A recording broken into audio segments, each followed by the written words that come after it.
नमस्कार दोस्तों। आखिर पूरी दुनिया की नजर भारत के ऊपर क्यों है? कौन सी क्रोनोलॉजी है? वो कौन सा कालानुक्रम है? इन सभी चीजों को हम लोग डिटेल में समझेंगे और देखेंगे कि ये जो बार बार होमुर्ज का न्यूज आते रहता है, यहाँ पे क्या वैसी समस्याएं आ रही हैं। अभी अभी 3 भारतीयों को मार दिया गया, लेकिन भारतीय जो प्रधानमंत्री हैं, जो भारत की सरकार है, उनके द्वारा किसी तरह का प्रतिक्रिया उस तरीके का नहीं आया जैसा देश चाहता था, जिसके कारण विपक्ष जो है अक्सर इस बात का आरोप लगाता है प्रधानमंत्री के ऊपर कि ये कहीं ना कहीं कॉम्प्रोमाइज्ड पीएम है। आप भी बताइएगा कमेंट बॉक्स में कि क्या सच में भारतीय प्रधानमंत्री नरेंद्र मोदी सच में कॉम्प्रोमाइज्ड हो गए हैं अमेरिका के हाथों? तो पूरे क्रोनोलॉजी को समझने के लिए आपको इस वीडियो को पूरा देखना होगा।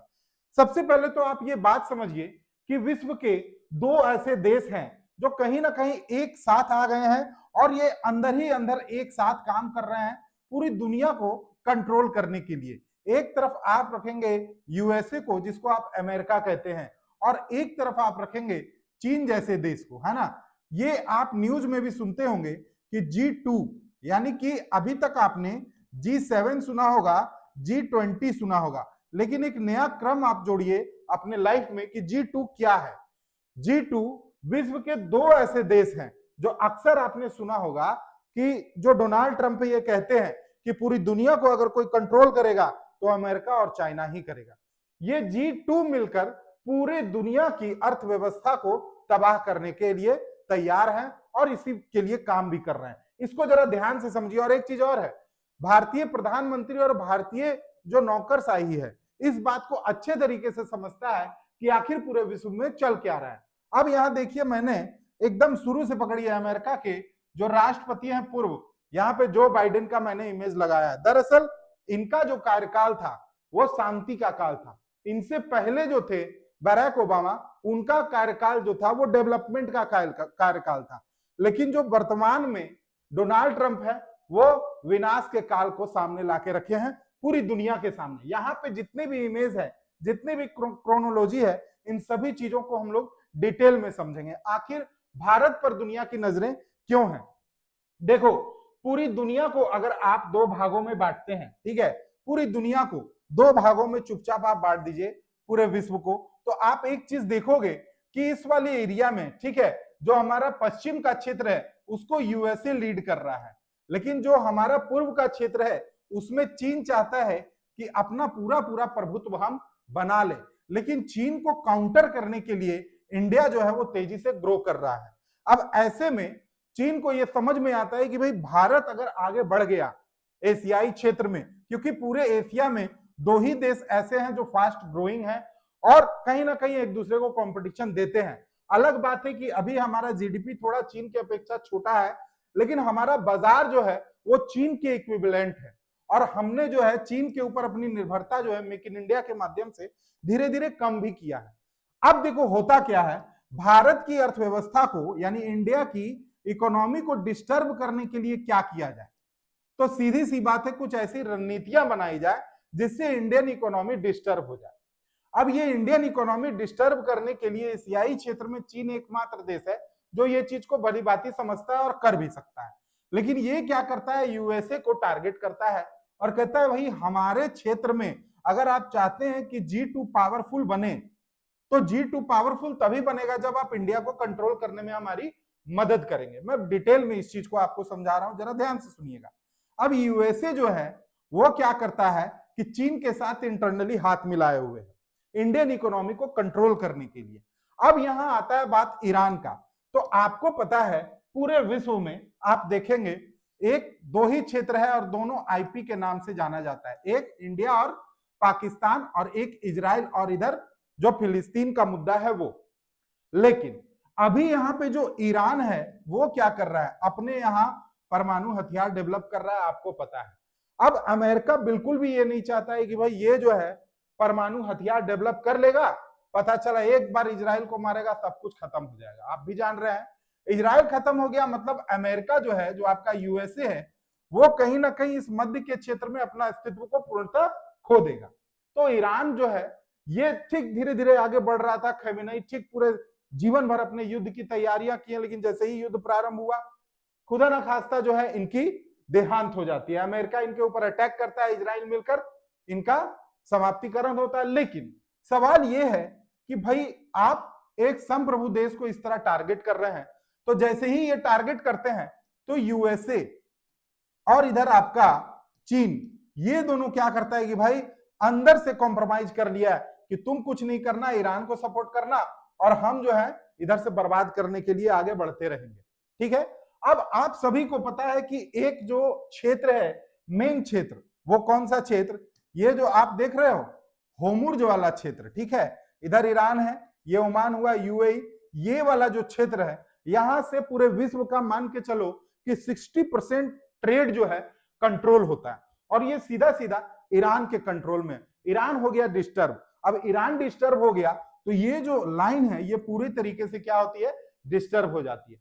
इसके डिस्टर्ब होने से क्या होता है भाई, इंडियन इकोनॉमी जो है वो कहीं ना कहीं, जो अभी आप सुन रहे हैं ना, जो राहुल गांधी बोलते हैं कि इंडियन इकोनॉमी में आर्थिक सुनामी आने वाली है, अरे बेवकूफ, क्यों आ रही है आर्थिक सुनामी? क्योंकि यहाँ होर्मुज़ कंट्रोल में जो है ईरान के है और ईरान जो है पूरा भी डिस्टर्ब है।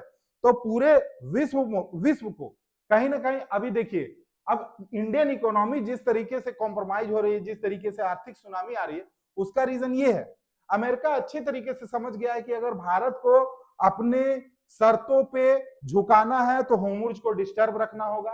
ठीक है, चीन भी इंटरनली इस चीज में अमेरिका को सपोर्ट कर रहा है। दूसरा, भारत कहीं ना कहीं, आपको पता है कि सर्वोच्च सम्मान रसिया का प्रधानमंत्री मोदी को मिले हुए हैं, तो भारत का झुकाव हमेशा से रसिया के प्रति रहा। लेकिन इंडियन इकोनॉमी को क्रैश करने के लिए अमेरिका की रणनीति इतनी तगड़ी थी कि भारत के साथ उसने जो ट्रेड डील किया, उस ट्रेड डील में भारत को नुकसान हुआ और तभी सब लोग कह रहे हैं कि नहीं भाई, जो भारतीय प्रधानमंत्री है वो कॉम्प्रोमाइज्ड पीएम है। लेकिन एक्चुअल में कॉम्प्रोमाइज्ड पीएम नहीं है, वक्त और हालात के आगे सब कुछ झुक जाता है। ठीक है, अब इन सभी चीजों को काउंटर करने के लिए जो भारत है उसकी बहुत अच्छी रणनीति थी। मैं दो आपको नाम बताऊंगा, एक ब्रिक्स और एक आपका क्वाड। ठीक है, हो सकता है ये नाम आपने पहली बार सुना हो, लेकिन क्वाड में आपका इंडिया, यूएसए, जापान और ऑस्ट्रेलिया था। ये चारों इकोनॉमी मिलकर हिंद महासागर क्षेत्र में अपने प्रभुत्व को आगे बढ़ाना चाहते थे, क्योंकि चीन को काउंटर करना था दक्षिण चीन सागर में। उसी तरीके से जो ब्रिक्स है, जिसमें कि आपको पता है ब्राजील, रसिया, इंडिया, चाइना और साउथ अफ्रीका है, ये फर्स्ट क्लास अपनी रणनीति के तहत जो है ये इकोनॉमी विश्व का 40% जीडीपी का शेयर अपने पास रखती है। 40 भी नहीं, 50 कहें तो ज्यादा अच्छा होगा। अब ये आज के डेट में ये भी धीरे धीरे कमजोर हो रहा है, क्योंकि चीन जो है अपना नीति बिल्कुल अलग अपना चुका है। उसे पता है एशियाई क्षेत्र में मुझे अपना प्रभुत्व बनाना है, और आने वाले समय में चीन की पॉलिसी इतनी जबरदस्त है, तो यूएसए को भी ये पता है कि एक ना एक दिन जो है चीन उसे खा जाएगा, उसे दबोच लेगा, उसे एक बार में खत्म कर देगा, अगर एशियाई क्षेत्र में उसको राजा नहीं बनने देंगे तो। यानी यूएसए चाहता है कि भैया तुम हमें शांति से जीने दो, तुम अपने एशियाई क्षेत्र में राजा बने रहो, उसके लिए इंडियन इकोनॉमी को क्रैश करना पड़े तो हम कर देंगे। दूसरी बात यह है, विश्व की कई ऐसी शक्तियां हैं जो चाहती है कि भारत में जो दक्षिणपंथी सरकार है वो कबड़ जाए, यानी नरेंद्र मोदी की जो एनडीए की सरकार है वो हट जाए, और यहां पर जो है मान लीजिए यूपीए का गवर्नमेंट आ जाए, जो जिस तरीके से वैश्विक स्तर पे जिस तरीके से कॉम्प्रोमाइज करने को कहा जाएगा, यूपीए सरकार उस तरीके से कॉम्प्रोमाइज होकर शांति से रहेगी, जितना अटैक होगा उसको सहते रहेगी। भारत की देखिए एक चीज तो मानना पड़ेगा कि विदेश नीति इधर हो सकता है आपको लगेगा कि 1-2 साल में थोड़ा गड़बड़ाया है, लेकिन पिछले जो 2014 के बाद 2026 तक जो ये 12 साल का नरेंद्र मोदी का टर्म है, उसमें 10 साल जो फॉरेन पॉलिसी रहा बड़ा जबरदस्त रहा। लेकिन एकमात्र व्यक्ति डोनाल्ड ट्रंप आते हैं और सारी चीजों को तहस नहस कर देते। पूरा ये जो चीजें चल रही है, आप बस एक लाइन में समझ जाइए कि भाई इंडियन इकोनॉमी को क्रैश करने के लिए ये सारी चीजें चल रही हैं। ये इंटरनली रिपोर्ट है आईबी के पास, रॉ के पास, लेकिन कुछ चीजें सार्वजनिक नहीं होती है। इसीलिए इंडियन इकोनॉमी में आप देखेंगे कि जो प्राइस है पेट्रोल का वो राइज किया धीरे धीरे। ठीक है, अब पेट्रोल का प्राइस आपको पता है राइज करेगा तो भाई जेन्युइन सी बात है, मैन्युफैक्चरिंग सेक्टर है हमारा, एमएसएमई सेक्टर है, वो सारे प्राइसेस जो है ऊपर उठने लगेंगे। अब इन सारे चीजों के बीच में भारत जो है स्मार्ट स्ट्रेटजी अपना रहा है ऑटोनोमस का। आप देखिएगा कि जो भारतीय प्रधानमंत्री है वो किसी भी तरीके से कोई बयानबाजी अमेरिका के प्रति नहीं करते हैं। अब इसके पीछे क्या रीजन है भाई? भारत चाहता है कि किसी की लड़ाई में हम डायरेक्ट इन्वॉल्व नहीं होंगे, किसी की लड़ाई में हम टांग नहीं लड़ाएंगे, हम चुपचाप अपना रणनीतिक विकास पे ध्यान देंगे, क्योंकि भारतीय अर्थव्यवस्था आपको पता है एक मिश्रित अर्थव्यवस्था है। यहाँ पे सरकार भी काम कर रही है, निजी क्षेत्र भी काम कर रहे हैं, लेकिन हाल के दिनों में अमेरिका का इस तरीके का स्ट्रैटेजी रहा कि भारत में पूंजीपतियों की संख्या में वृद्धि हुई और कहीं ना कहीं जो मिश्रित क्षेत्र का कॉन्सेप्ट है वह पूंजीपति क्षेत्र में कन्वर्ट हुआ।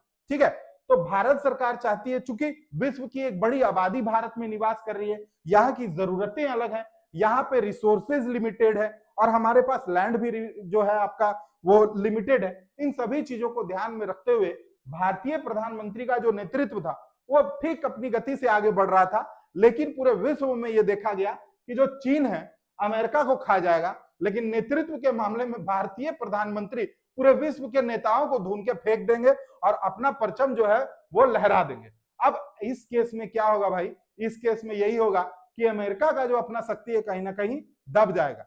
अब इन तमाम चीजों पे जो भी चीजें चल रही हैं पूरे विश्व में, आपको क्या लगता है, आपके विचार क्या है, आप कमेंट बॉक्स में जरूर बताएं। मिलते हैं अगले वीडियो में नए टॉपिक के साथ। धन्यवाद।